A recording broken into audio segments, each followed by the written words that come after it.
Isang mapagpalang araw sa inyong lahat, Luzon, Visayas, Mindanao, saan man kayo sulok ng mundo. Mag-ingat kayo palagi mga kabayan. Dito na naman tayo sa Manila Bay Reclamation Project upang mag-update mga kabayan. Takatapos lang ng ulan.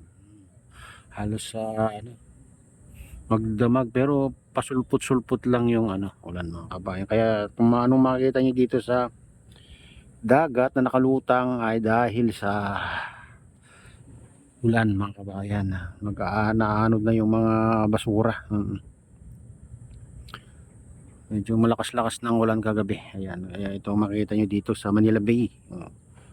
Ayan mga kabayan, ito yung pinakamalaking island. Ayan, 360 hectares to. Mga kabayan, ayan, hanggang dun sa yan. Malapit sa Navy. Mga kabayan. Ganun kalawak. Makikita mo na lang dun sa yung mga crane ng dinadoongan ng malalaking barko. Ayan. Wala ng crane. Ayan.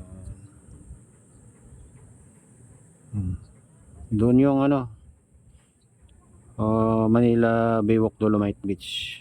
Doon banda yung makita yung building na malaki yan.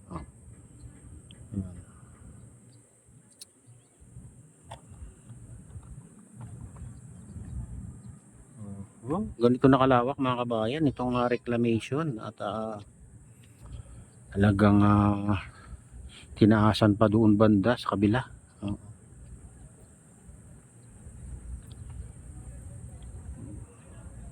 Mas mataas na doon kaysa dito. Doon sa tabi ng pasukan mga kabayan papunta diyan sa Navy o Manila Bay Walk Dolomite Beach. Ayan mga kabayan. Yung mga sasakyan na pang dagat. Ito naman dito sa may malaking crane dito mga kabayan. Ayan. Tinaasan din nila dyan. Ayan, yung nagtatambak ay mga dump truck naman ang ginagamit nila ngayon dyan. Siguro may ginagawa yung mga dredging vessel mga kabayan, yung kinakabitan ng pipe na malaki. Kaya siguro ito na lang yung ginagamit nila mga maraming dump truck nagtatambak dito.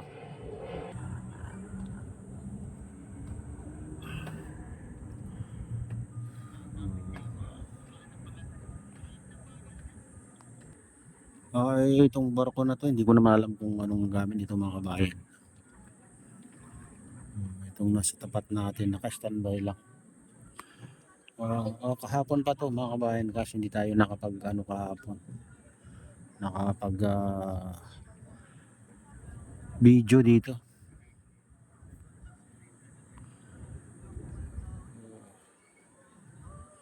Short video lang yung kuha natin kahapon mga kabayan dito.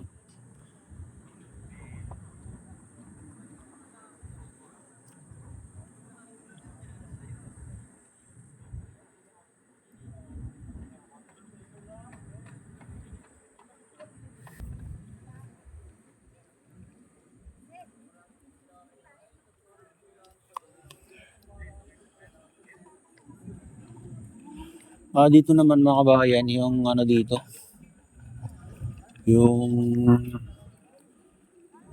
island na nasa tapat ng Mall of Asia. Ito ko yung makita nyo ito. Ayan.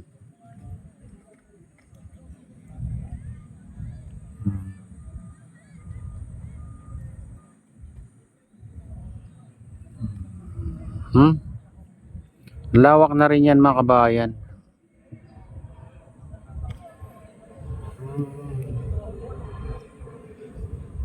Hanggang doon sa kabila.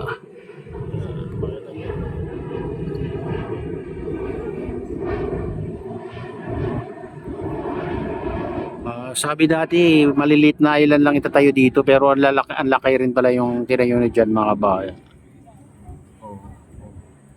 Pag dito ka naka-piesto, hindi mo rin matatanaw yung sa kabilang dagat, kabilang tubig. Ganun na rin kalawak itong island na ginawa nila dito sa mga bayan Dito sa tapat ng SM Olopecia. Mhm.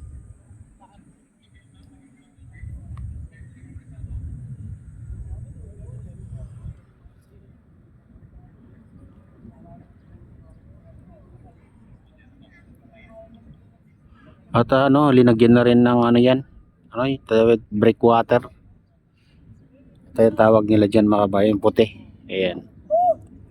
Para ano, hindi bumaba yung buhangin na kapag medyo umaalon-alon. Minsan kasi umaalon din dito mga kabayan. Mas lalo pag bumabagyo, malakas ng ulan, sa malakas ng hangin. Kaya linagyan din nila ng ganyan. Oo, dito naman sa ano mga kabayan nila, kaya nila dito yung malalaking bato. Ito ang matindi mga kabayan. Ayan, oh. Sobrang laking bato niyan. Hindi basta-basta na ano diyan. Ano?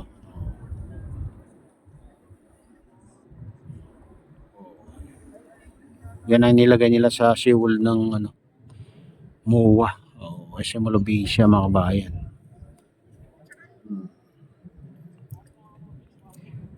Hindi katulad sa kabila, hindi ko alam kung gaano kakapal din yung ilagay nila diyan.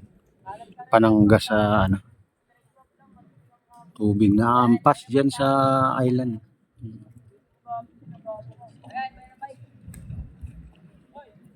Hmm.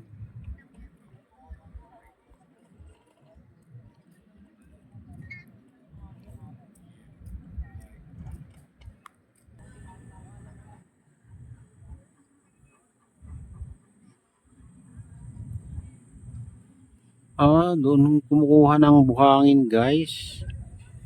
Ayan oh. Nandun yung backhoe, kinakargaan yung dump truck doon.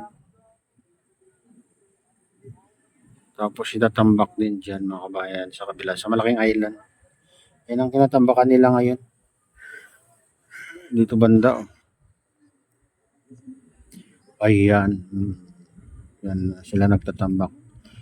Tinataasan din nila yan mga kabayan.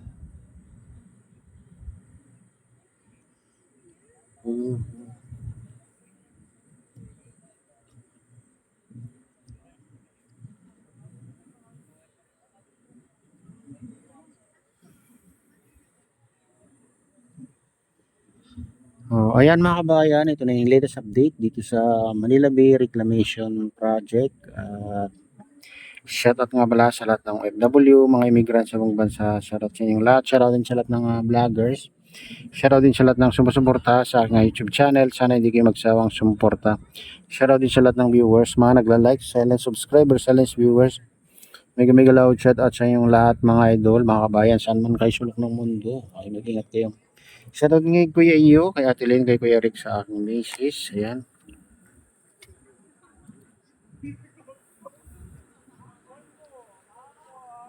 Ayan, so utol ko dyan sana lolo away, mega mega loud shout at sa inyong lahat. Sana ay lagi kayong sa mabuting kalagayan at ligtas. At pagpalain ka ng Diyos at ingat kayo palagi. God bless us all. Bye.